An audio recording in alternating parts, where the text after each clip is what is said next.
Dynamic memory allocation बताया। Dynamic memory allocation का मतलब क्या होता है? मेमोरी दो प्रकार से बताई थी मैंने, कौन कौन सी टाइम में? और कंपाइल टाइम। एक तो कंपाइल टाइम मेमोरी एलोकेशन होता है और एक रन टाइम मेमोरी एलोकेशन होता है। तो कंपाइल टाइम मेमोरी एलोकेशन तो कौन सी होती है कि जब प्रोग्राम को स्टार्ट करते हैं उससे पहले ही फिक्स हो जाती है, फिर उसको नहीं तो बढ़ा सकते हैं नहीं घटा सकते हैं। और रन टाइम मेमोरी एलोकेशन में क्या होता है, डायनामिकली अपन उसको बढ़ा भी सकते हैं तो घटा भी सकते हैं। तो इसमें मेमोरी एलोकेट करते हैं, उसके लिए मैंने कौन सा फंक्शन बताया आपको? एमएलओक फंक्शन। कौन सा फंक्शन था? एमएलओक फंक्शन, जो मेमोरी एलोकेट करता है। तो आप जितने आप चाहो उतनी मेमोरी प्रोग्राम में एलोकेट कर सकते हो चालू होने के बाद। इसलिए तो रन टाइम हुआ ना। आपने चल रन कर लिया, रन करने के बाद आपसे पूछेगा कितने स्टूडेंट्स का रोल नंबर डालना चाहते हो या कितना डेटा आप स्टोर करना चाहते हो, then it is called the dynamic memory allocation या run time memory allocation. Compile time fix होता है। दो चीजें होती है ना, वेबसाइट वेब डेवलपमेंट कर रहे हो तुम लोग, तो उसमें क्या चल रहा है? डायनेमिक और जय हो। डायनेमिक और कौन सी वेबसाइट होती है? दो प्रकार की होती है ना। डायनेमिक वेबसाइट होती है एक तो, जिसमें तो क्या होता है, क्या होता है डायनेमिक वेबसाइट? अरे डायनेमिक मेमोरी में क्या होता है, डायनेमिकली बार बार चेंज होती है। तो डायनेमिक वेबसाइट में क्या होता है, बार बार चेंज होती है उसकी सूचनाएं। डायनेमिक वेबसाइट के अंदर क्या होता है कि आप डेली नई नई, कौन सी, जैसे राजस्थान पत्रिका की वेबसाइट है, न्यूज की साइट है, डेली अपडेट हो ही रही है ना। और एक होती है स्टैटिक, जिसमें एक बार डाल दिया, 6 महीने साल भर के अंदर एक बार फिर कोई इंफॉर्मेशन डालनी है, तो वो स्टैटिक कहलाती है। समझ गए? तो कंपाइल टाइम जो मेमोरी होती है वो स्टैटिक होती है, और रन टाइम में जो मेमोरी एलोकेट होती है उसको डायनामिक कहते हैं। तो इसके बाद अब अपना अगला टॉपिक जो कैलो का आप पूछ रहे हो ना, कैलो किसको बनेगा, वो अपना आएगा स्ट्रक्चर के अंदर। मेमोरी का जो लोकेशन है वो स्ट्रक्चर के थ्रू अपन करेंगे इसमें। तो नेक्स्ट टॉपिक इज स्ट्रक्चर। देखो structure,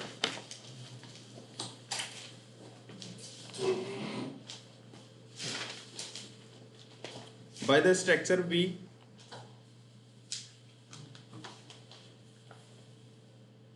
by the structure we bind up, by the structure we bind up we bind up different type member variables. We bind up different type member variables, different type member variables, and put them into and put them into a structure,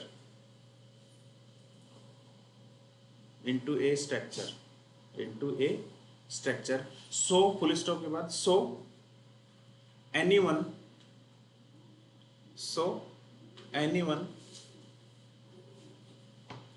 could not be accessed,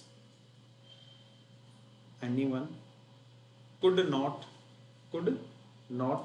be accessed directly, anyone could not be accessed directly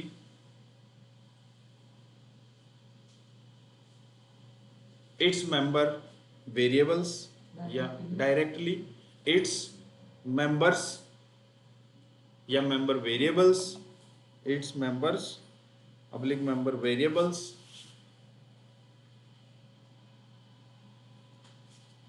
without using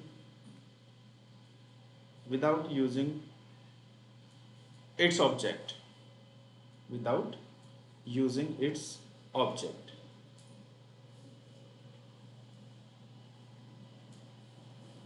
full stop. It is create using by struct keyword, full stop.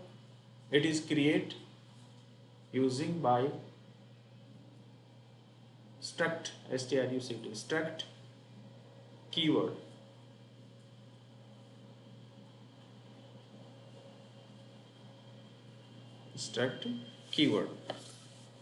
देखो कैसे,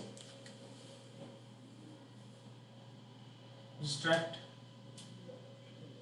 student, मैंने कहा int RNO, int fees CHAR, name of 10 character. ये मेरा structure बंद हो गया।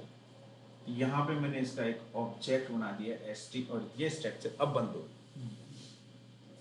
ये क्या है? स्ट्रक्ट कीवर्ड है,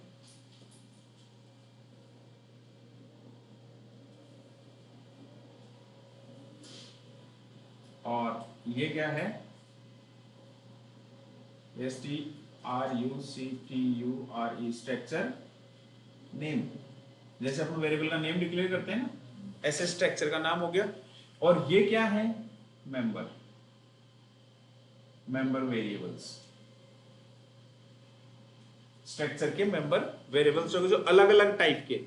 When we use the different type of, अभी तो अपन अकेला अकेले यूज कर रहे थे, अब मैंने इनको अलग अलग, कोई इंटीजर कैरेक्टर फ्लोट जो भी है, इसमें फंक्शन भी यूज हो सकते हैं।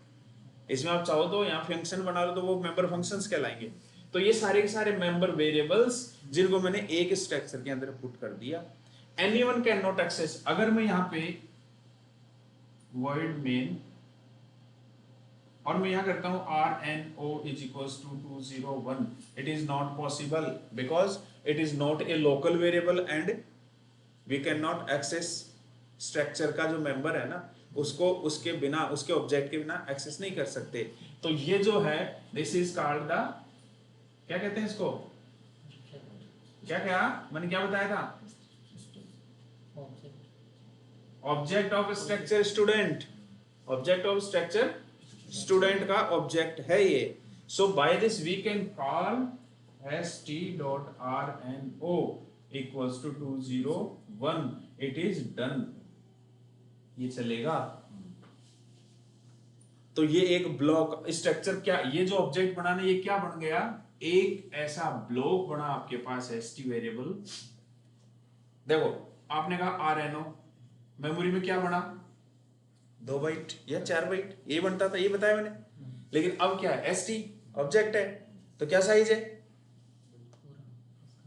इसी के अंदर RNO है, इसी के अंदर फीस है, और इसी के अंदर नेम। ये 10, ये 4, या मान लो आप 2 और ये 2, टोटल इसका 14 बाइट की स्पेस हो गया स्ट्रक्चर। ये जो ऑब्जेक्ट है मेमोरी में 14 बाइट का स्पेस घेरेगा। तो इस तरीके से ये इसके मेंबर्स हैं। Anyone can not access directly them without using of its object. इस स्ट्रक्चर के ऑब्जेक्ट को बिना काम में लिए कोई भी इसको डायरेक्ट एक्सेस नहीं कर सकता। तो स्ट्रक्चर क्या हुआ? When we wrapped up different members, different data types, variables and put them into a single thing, एक चीज में डाल दें, वो स्ट्रक्चर कहला दिया, और उसको उसके ऑब्जेक्ट से एक्सेस कर। तो इसके ऑब्जेक्ट के साथ st.rno, st.fee equals to 5000 और strcpy st.name comma हीना। अब मैं करूं printf /n rno %d st.rno printf /n fee %d st.fee printf /n name %s st.name। you can do it, get ch और ये रन करो, प्रोग्राम चलेगा आराम से। तो इस तरीके से आप एक स्ट्रक्चर को काम में लेते हैं, स्ट्रक्चर अपन बनाते हैं। अब इसका फायदा क्या हुआ? पहले एक एक वेरिएबल से उलझ रहे थे, अब आप क्या है 3 वेरिएबल को एक साथ अब किसी फंक्शन में पास करना, तो सीधे इस अकेले को भेज दो, एक डिब्बा बन गया ना। अब तो इस डिब्बे के साथ ही वर्क करो, इस डिब्बे को भेज दो, कहीं भी भेजना, कोई फंक्शन में भेजना हो, मेमोरी एलोकेट करनी हो, तो वहां एक एक को करोगे ना, एक इसको ऐसे मिले। अब ऐसे थोड़ी ना, अब तो इसको एलोकेट कर दो, मेरे को 10 ब्लॉक एलोकेट करने, तो 10 स्टूडेंट का रिकॉर्ड ऑटोमेटिकली एलोकेट हो गया कैलॉग से। तो इस तरीके से अपन स्ट्रक्चर यूज करते हैं। ये ऐसे स्ट्रक्चर होता है, स्ट्रक्ट कीवर्ड है, ये स्ट्रक्चर का नाम है या कुछ भी, ये तो वेरिएबल नाम है, कुछ भी हो सकता है, एम्प्लॉय हो सकता है, XYZ कुछ भी हो सकता है। ये इसमें वेरिएबल्स हैं। इसके वेरिएबल जैसे मैंने तुम्हें क्लास पढ़ाई है ना, उसमें प्राइवेट पब्लिक होता है, ये बाय डिफॉल्ट पब्लिक होते हैं। यहाँ इसका ऑब्जेक्ट बनता है। ऑब्जेक्ट बनाने का दूसरा तरीका आप यहाँ पे मेन के अंदर बना सकते हो। कैसे? STRUCT स्ट्रक्चर का नाम STUDENT स्टूडेंट ST1। तो this is also a object of the structure, ये भी ऑब्जेक्ट है।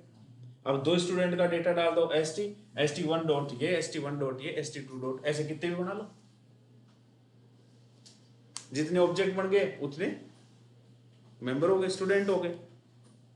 तो इस तरीके से आपका ये स्ट्रक्चर, मैंने बताया कि स्ट्रक्चर ऐसे होता है। इनको मेंबर वेरिएबल्स बोलते हैं। इसके अंदर अपन फंक्शन बनाएंगे, उनको मेंबर फंक्शन बोलेंगे। ये बंद हो गए, इसके बाद वॉइड मेन स्टार्ट होता है। फिर अपन मेन के अंदर इतना सा प्रोग्राम कर सकते हैं।